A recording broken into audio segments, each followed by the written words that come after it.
देशवासियों, अपने देश के 69वें गणतंत्र दिवस की पूर्व संध्या पर आप सभी को बहुत बहुत बधाई। यह राष्ट्र के प्रति सम्मान की भावना के साथ हमारी संप्रभुता का उत्सव मनाने का भी अवसर है। यह उन लाखों स्वतंत्रता सेनानियों के महान प्रयासों और बलिदान को आभार के साथ याद करने का दिन है, जिन्होंने अपना खून पसीना एक करके हमें आज़ादी दिलाई और हमारे गणतंत्र का निर्माण किया। आज का दिन हमारे लोकतांत्रिक मूल्यों को नमन करने का भी दिन है।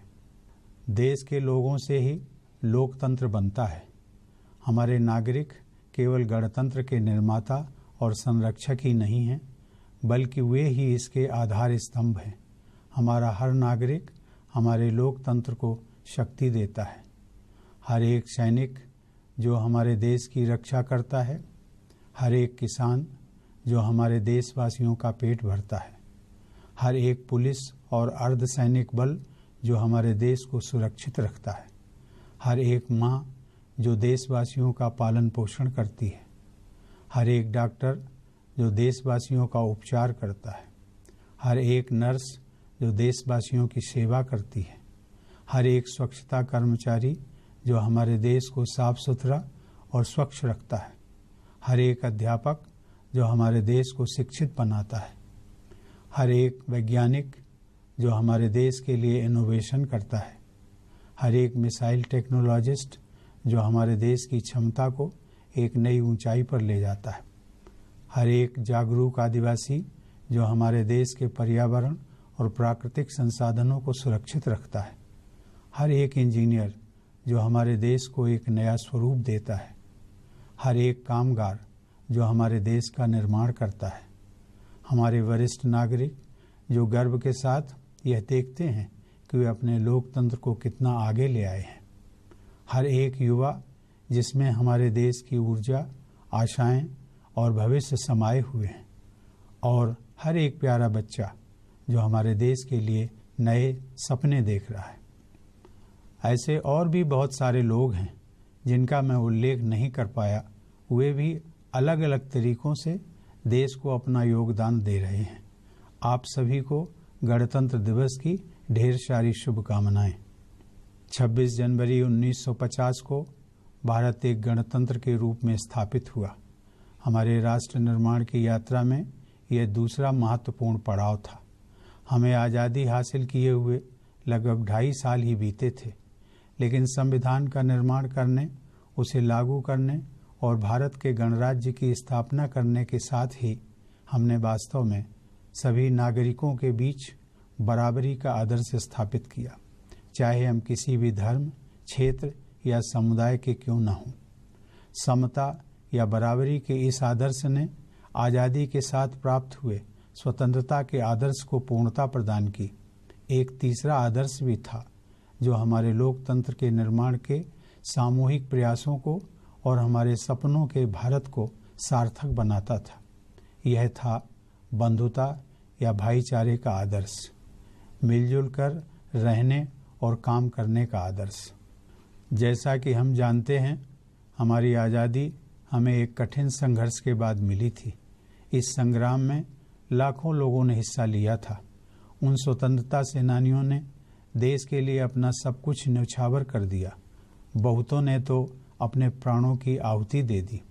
आज़ादी के सपने से पूरी तरह प्रेरित होकर महात्मा गांधी के नेतृत्व में ये महान सेनानी मात्र राजनैतिक स्वतंत्रता प्राप्त करके संतुष्ट हो सकते थे। उनका लक्ष्य उन्हें प्राप्त हो चुका था, लेकिन उन्होंने पल भर भी आराम नहीं किया। वे रुके नहीं, बल्कि दुगने उत्साह के साथ संविधान बनाने के महत्वपूर्ण कार्य में पूरी निष्ठा के साथ जुट गए। उनकी नज़र में हमारा संविधान हमारे नए राष्ट्र के लिए केवल एक बुनियादी कानून ही नहीं था, बल्कि सामाजिक बदलाव का एक दस्तावेज भी था। हमारे संविधान निर्माता बहुत दूरदर्शी थे। वे कानून का शासन और कानून द्वारा शासन के महत्व और गरिमा को भली भांति समझते थे। वे हमारे राष्ट्रीय जीवन के एक अहम दौर के प्रतिनिधि थे। हम सौभाग्यशाली हैं कि उस दौर ने हमें संविधान और गणतंत्र के रूप में अनमोल विरासत दी है। प्यारे देशवासियों, जिस शुरुआती दौर में हमारे संविधान का स्वरूप तय किया गया, उस दौर से मिली हुई सीख हमारे लिए आज भी प्रासंगिक है। हम जो भी कार्य करें, जहाँ भी करें और हमारे जो भी लक्ष्य हों, उस दौर की सीख हर क्षेत्र में हमारे लिए उपयोगी है। वह हमारे राष्ट्र निर्माण के अभियान को प्रेरणा देती है। राष्ट्र निर्माण एक भव्य और विशाल अभियान है। साथ ही साथ यह लाखों ही नहीं बल्कि करोड़ों छोटे बड़े अभियानों को जोड़कर बना एक संपूर्ण अभियान है। ये सभी छोटे बड़े अभियान समान रूप से महत्वपूर्ण हैं। नागरिकों के चरित्र का निर्माण करना, परिवारों द्वारा अच्छे संस्कारों की नींव डालना, गली मोहल्ले गांव और शहर में भाईचारे का माहौल बनाना, छोटे बड़े कारोबारों की शुरुआत करना, संस्थाओं को सिद्धांतों और मूल्यों के आधार पर चलाना और समाज से अंधविश्वास तथा असमानता को मिटाना, ये सभी राष्ट्र निर्माण की दिशा में महत्वपूर्ण योगदान है। जहां बेटियों को बेटों की ही तरह शिक्षा, स्वास्थ्य और आगे बढ़ने की सुविधाएं दी जाती हैं, ऐसे समान अवसरों वाले परिवार और समाज ही एक खुशहाल राष्ट्र का निर्माण करते हैं। महिलाओं को न्याय दिलाने के लिए सरकार कानून लागू कर सकती है और नीतियां भी बना सकती है, लेकिन ऐसे कानून और नीतियां तभी कारगर होंगे जब परिवार और समाज हमारी बेटियों की आवाज़ को सुनेंगे। हमें परिवर्तन की इस पुकार को सुनना ही होगा। आत्मविश्वास से भरे हुए और आगे की सोच रखने वाले युवा ही एक आत्मविश्वासपूर्ण और प्रगतिशील राष्ट्र का निर्माण करते हैं। हमारे 60% से अधिक देशवासी 35 वर्ष से कम उम्र के हैं। इन पर ही हमारी उम्मीदों का दारोमदार है। हमने साक्षरता को काफ़ी बढ़ाया है। अब हमें शिक्षा और ज्ञान के दायरे और बढ़ाने होंगे। शिक्षा प्रणाली में सुधार करना, उसे ऊंचा उठाना और उसके दायरे को बढ़ाना तथा 21वीं सदी की डिजिटल अर्थव्यवस्था, जीनोमिक्स, रोबोटिक्स और ऑटोमेशन की चुनौतियों के लिए समर्थ बनाना हमारा उद्देश्य होना चाहिए। हमने अपने युवाओं को शिक्षा और कौशल प्रदान करने के लिए बहुत से कार्यक्रम शुरू किए हैं ताकि वे आज की दुनिया में विश्व स्तर पर अपनी जगह बना सकें। इन कार्यक्रमों के लिए व्यापक संसाधन मुहैया कराए गए हैं। अपार संभावनाओं से भरे हमारे प्रतिभावान युवाओं को इन अवसरों का भरपूर लाभ उठाना चाहिए। इनोवेटिव बच्चे ही एक इनोवेटिव राष्ट्र का निर्माण करते हैं। इस लक्ष्य को पाने के लिए हमें एक जुनून के साथ जुट जाना चाहिए। हमारी शिक्षा प्रणाली में, खासकर स्कूल में, रटकर याद करने और सुनाने के बजाय बच्चों को सोचने और तरह तरह के प्रयोग करने के लिए प्रोत्साहित करना चाहिए। हमने खाद्यान्न उत्पादन में काफ़ी बढ़ोतरी की है, लेकिन अभी भी कुपोषण को दूर करने और प्रत्येक बच्चे की थाली में जरूरी पोषक तत्व उपलब्ध कराने की चुनौती बनी हुई है। यह हमारे बच्चों के शारीरिक और मानसिक विकास के लिए और हमारे देश के भविष्य के लिए बहुत ही महत्वपूर्ण है। मोहल्ले, गांव और शहर के स्तर पर सजग रहने वाले नागरिकों से ही एक सजग राष्ट्र का निर्माण होता है। हम अपने पड़ोसी के निजी मामलों और अधिकारों का सम्मान करते हैं। त्योहार मनाते हुए, विरोध प्रदर्शन करते हुए या किसी और अवसर पर हम अपने पड़ोसी की सुविधा का ध्यान रखते हैं। किसी दूसरे नागरिक की गरिमा और निजी भावना का उपहास किए बिना किसी के नज़रिए से या इतिहास की किसी घटना के बारे में भी हम असहमत हो सकते हैं। ऐसे उदारतापूर्ण व्यवहार को ही भाईचारा कहते हैं। निस्वार्थ भावना वाले नागरिकों और समाज से ही एक निस्वार्थ भावना वाले राष्ट्र का निर्माण होता है। स्वयंसेवी समूह बेसहारा लोगों और बच्चों और यहाँ तक कि बेघर पशुओं की भी देखभाल करते हैं। समुद्री तटों जैसे सार्वजनिक स्थानों और नदियों को साफ रखते हैं।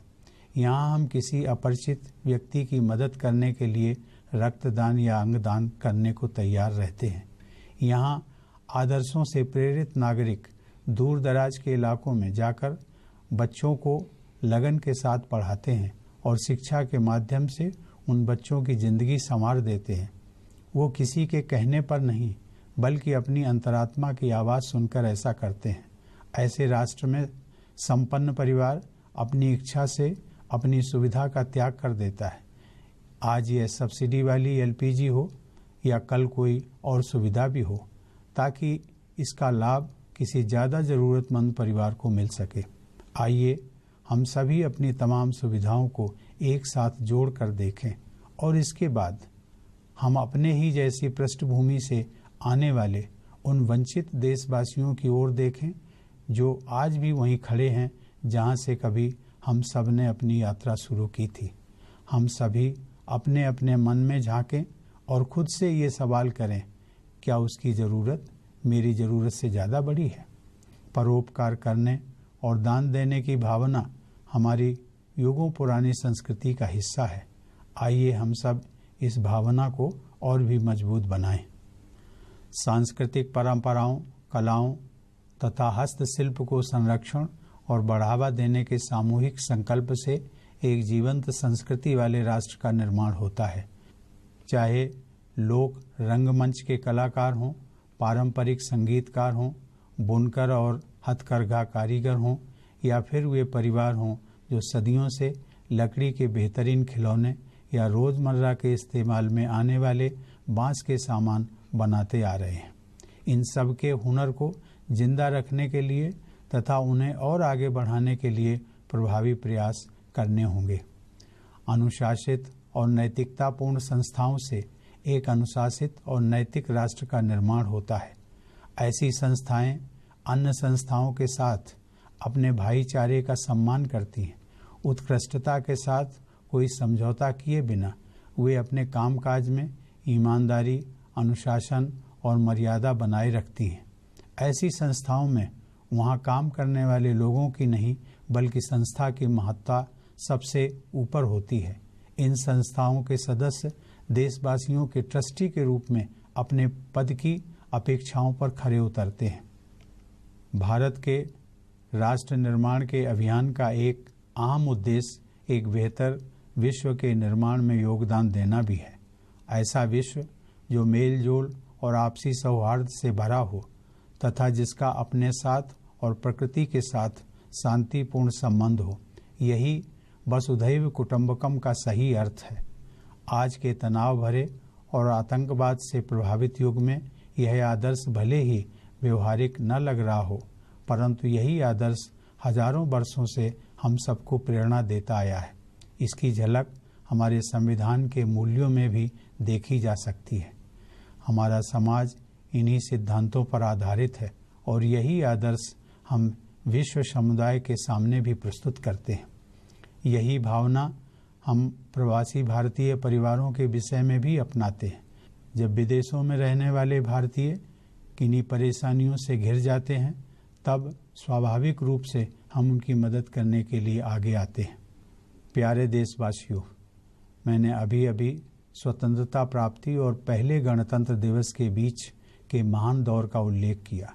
यह दौर पूरी लगन, संकल्प और प्रतिबद्धता के साथ देश को संवारने और समाज की विसंगतियों को दूर करने के लिए किए गए निरंतर प्रयासों का दौर था। आज फिर हम एक ऐसे ही मुकाम पर खड़े हैं। एक राष्ट्र के रूप में हमने बहुत कुछ हासिल किया है, पर अभी भी बहुत कुछ करना बाकी है।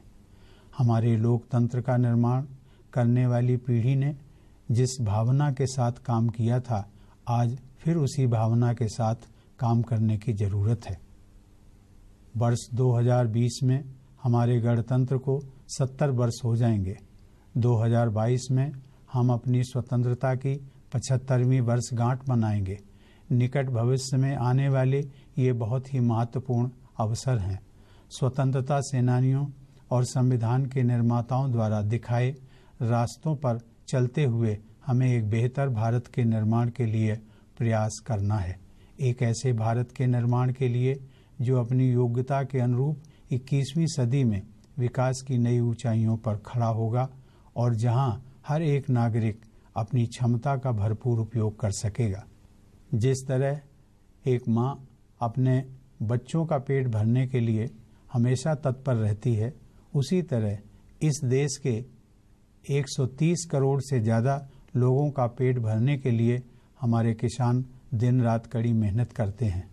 हमें अपने किसान भाई बहनों के जीवन को बेहतर बनाने के लिए और ज़्यादा प्रयास करने की ज़रूरत है।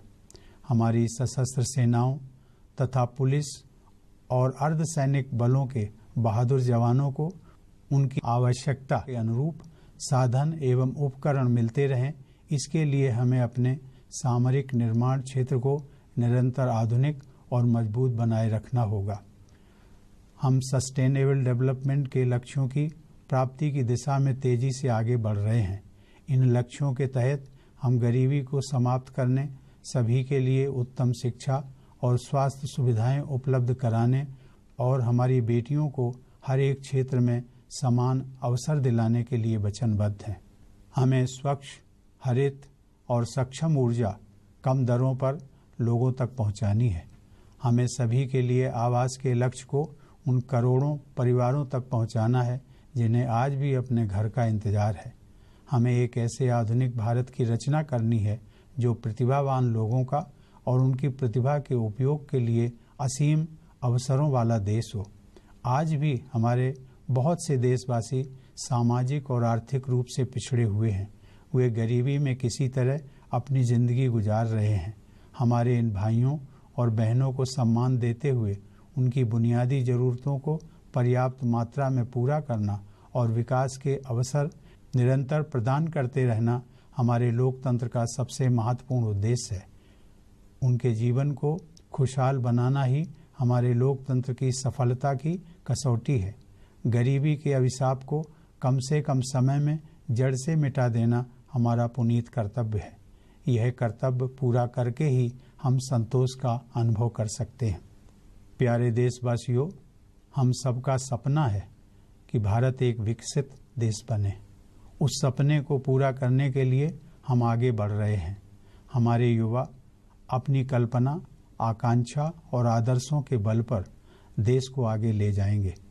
मुझे पूरा विश्वास है कि हमारे देशवासी अपनी कल्पना, आकांक्षा और आदर्शों के लिए अपने लोकतांत्रिक मूल्यों और भारत के प्राचीन आदर्शों से हमेशा प्रेरणा लेते रहेंगे। मैं एक बार फिर आप सभी को गणतंत्र दिवस की हार्दिक शुभकामनाएं देता हूं और आप सभी के उज्जवल और सुखद भविष्य की मंगल कामना करता हूं। धन्यवाद। जय हिंद।